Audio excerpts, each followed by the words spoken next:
Olá, alunos! Vamos tratar a semana 4 do PET 4 de Filosofia, segundo ano do ensino médio. Todas as semanas estão sendo tratados assuntos aprofundados, porque a temática é ética e moral. E nessa semana temos aí a ética kantiana junto com a ética utilitarista, duas correntes filosóficas muito importantes estudar na temática ética e moral, e temos aí a modernidade como referência, né?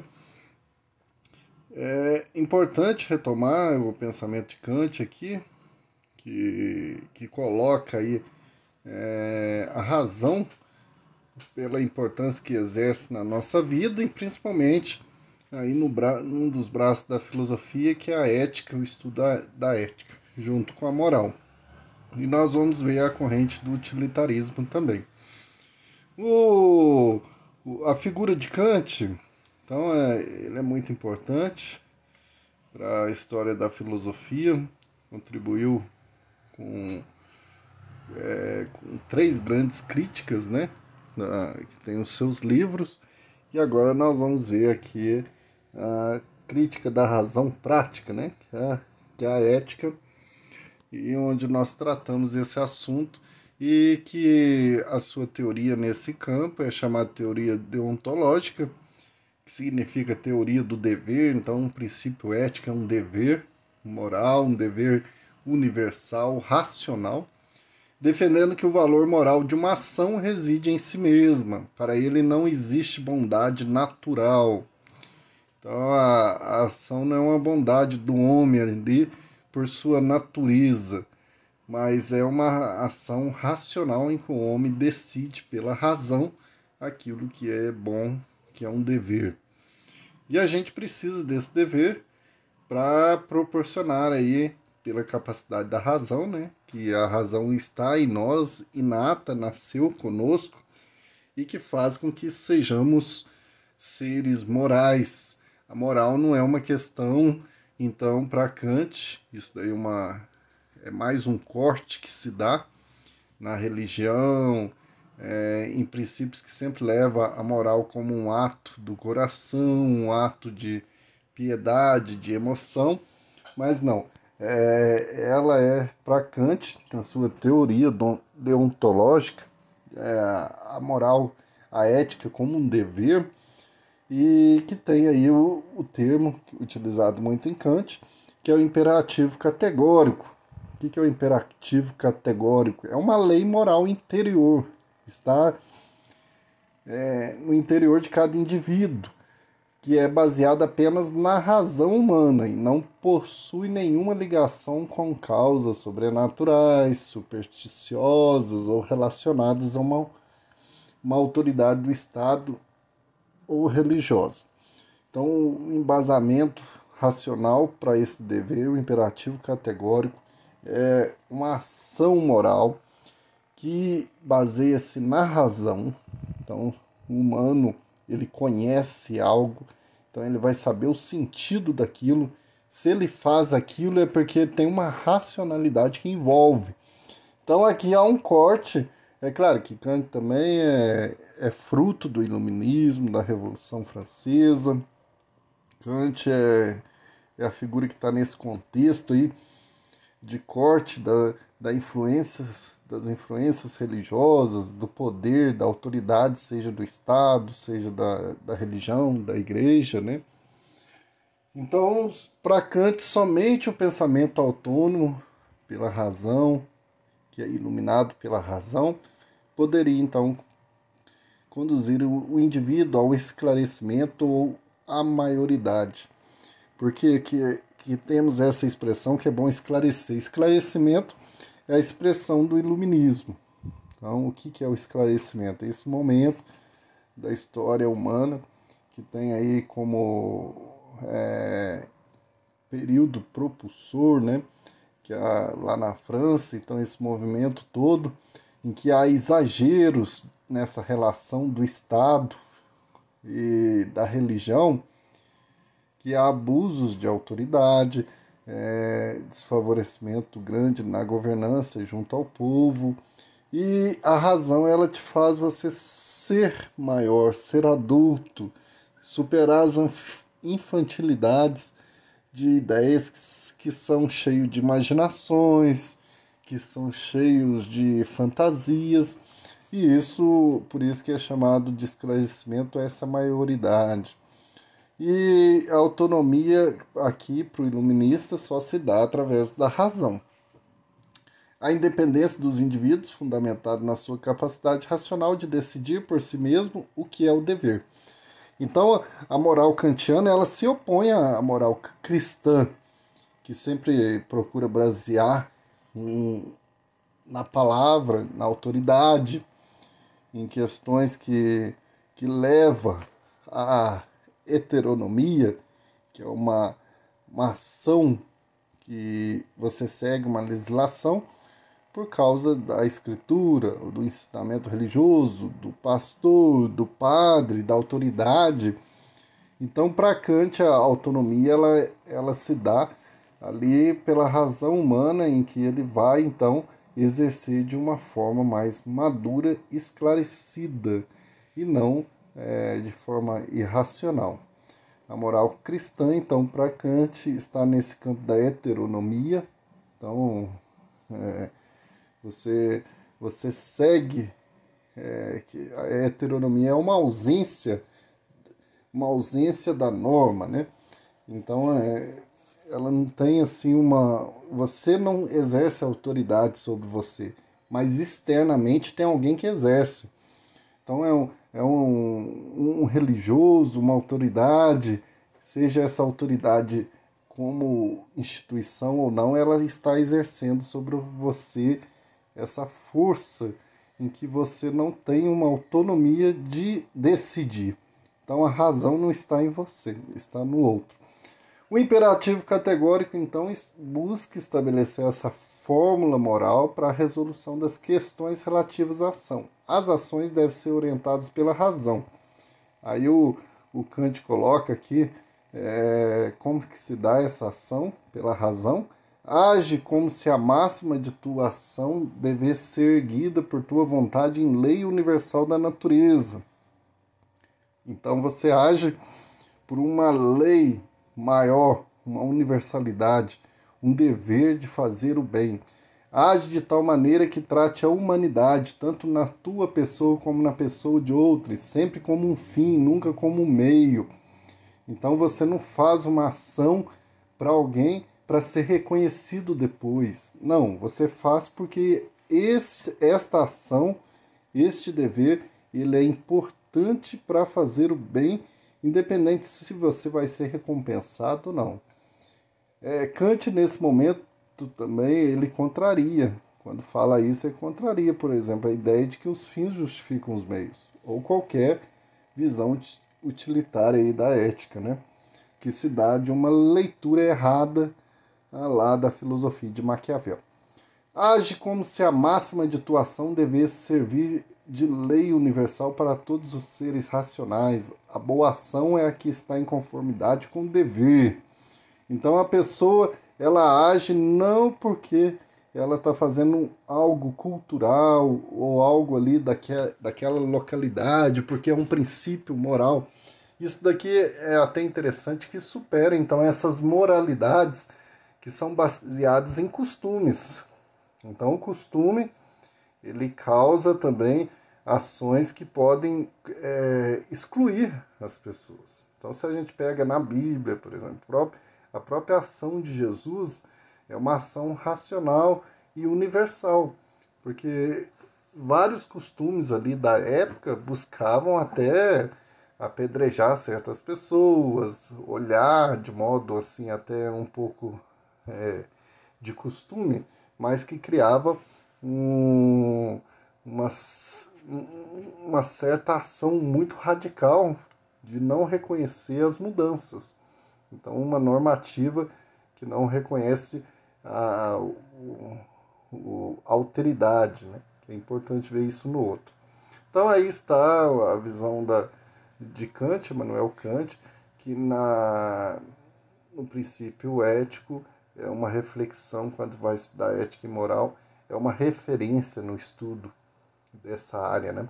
Até mesmo que ele dedicou uma grande obra para isso, a crítica da razão prática. E nós temos aí o utilitarismo, que é uma corrente filosófica também importante, que tem duas personalidades, o Bentham e o John Stuart Mill. Então, o valor moral de um ato é determinado exclusivamente por suas consequências. No utilitarismo, o que a gente faz aqui, o utilitarismo ele caracteriza pela ideia de que as condutas adotadas devem promover a felicidade ou o prazer do coletivo, evitando assim as ações que levam ao sofrimento e à dor, a busca da felicidade para o maior número de pessoas. Então, na corrente filosófica utilitarista, a pessoa que faz uma ação, ela tem o ideal de coletividade. Então, é um ideal de coletividade pragmático, no sentido de toda ação, ela tem uma consequência. Então, se você faz um bem, esse bem tem que ser em vista do maior número de pessoas, mas não é subjetivo, não, é racional. Então, você tem aí um princípio racional para que isso aconteça. Então, e olhar para todos, é a questão da igualdade, não é só para alguns, não. Então, se você faz a ação para um bem de uma quantidade maior de pessoas, mas isso tem em vista uma separação de pessoas, e aí já também não fere os princípios, porque o princípio tem coletividade, tem ligado é considerada a igualdade.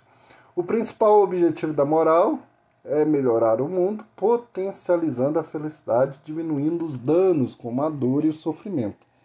Então, ela acaba sendo um dever também, porque tem esse princípio de coletividade e busca como um meta também, como princípio aí dentro do utilitarismo, a maximização do bem-estar geral. É um dever estar nesse campo de proporcionar o princípio da imparcialidade, do universalismo, que busca como lei racional de conseguir atingir o maior número de pessoas sem olhar para quem. Então, tem essa questão também. Porque você pode fazer um bem por interesses, aqui foge do interesse. Aí o princípio da imparcialidade e do universalismo. O que quer dizer isso? Você ser imparcial, você fazer sem olhar quem, e a quantidade maior de pessoas, sempre buscar esse universal, em que todas as pessoas devem merecer qualquer ação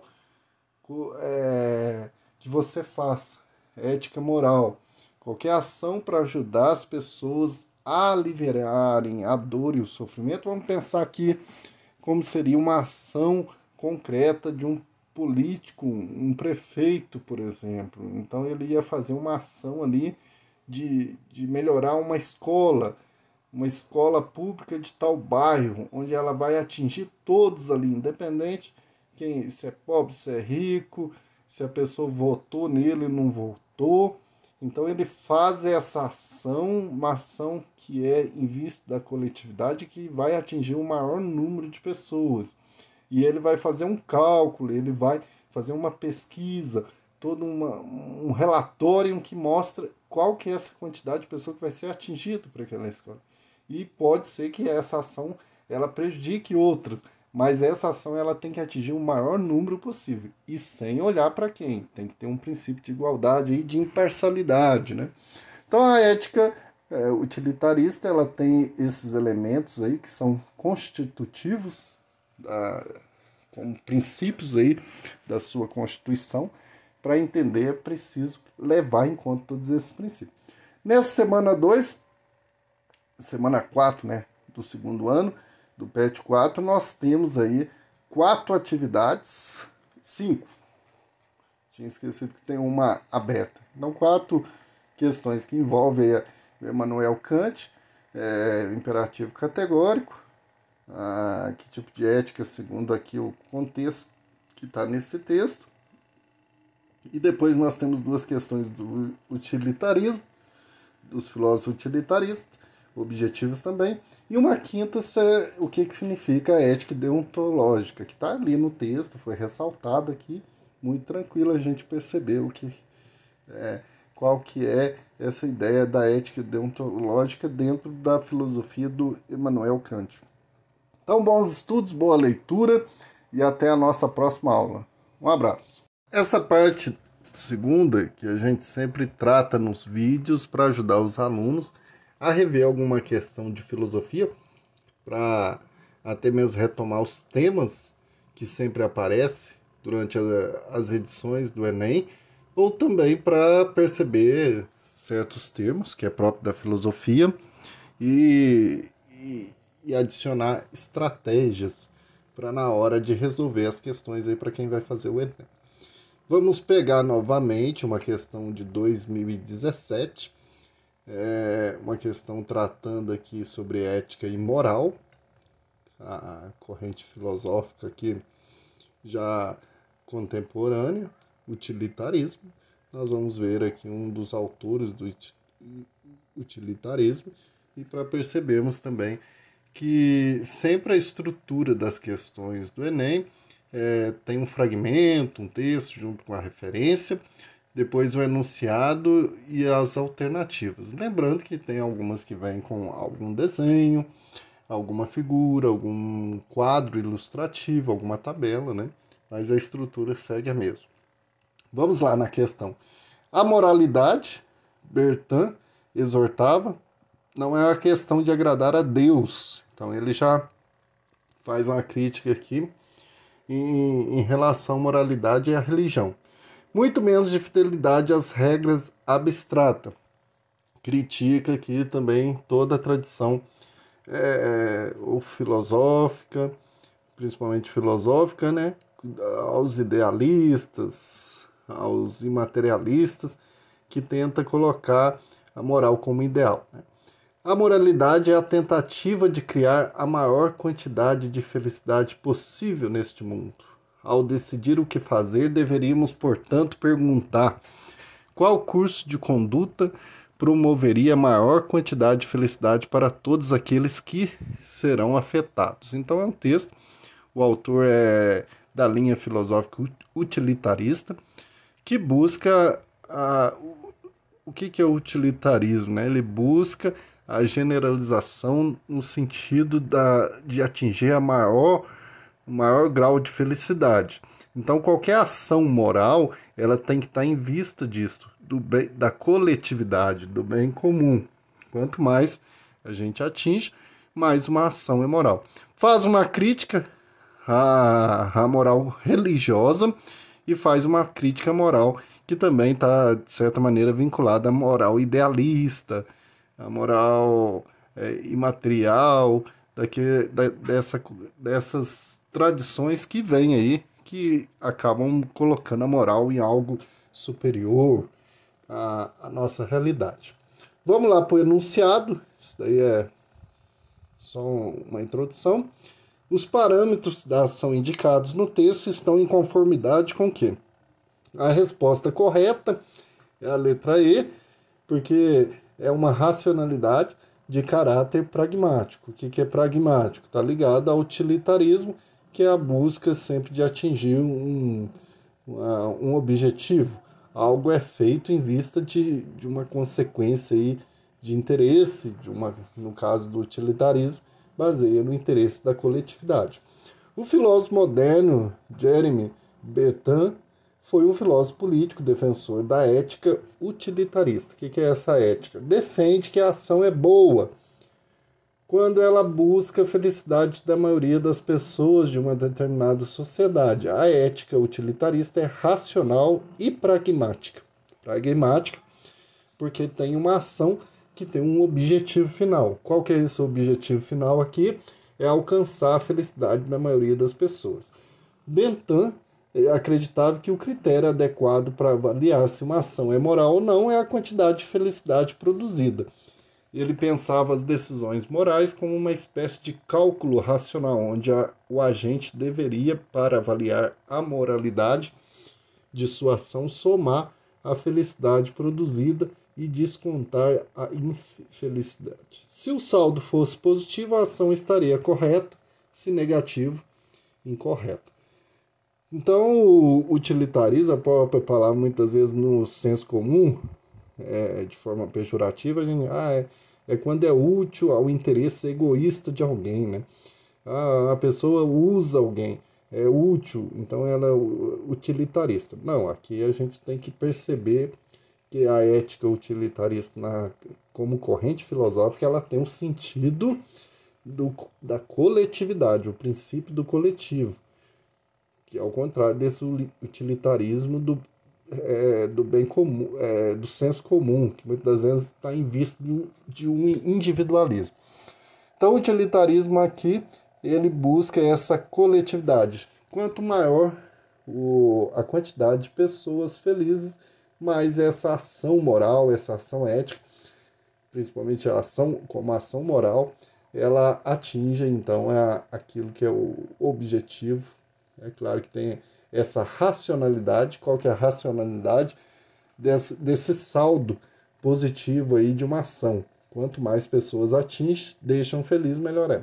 Vamos ver por que não é as outras alternativas, né? A letra A, fundamentação científica de viés positivista.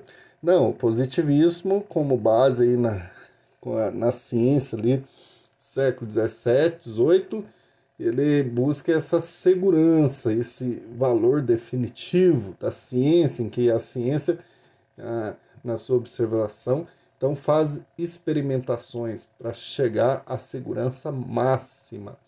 E no caráter do texto ali, é a busca da felicidade, que não tem a busca ela tem que ser o da coletividade, um número maior máximo, mas é muito incerto se vai atingir tal quantidade, sempre a ação moral, ela pode atingir uma quantidade de pessoas X e ela não tem uma segurança que vai ser sempre aquela quantidade.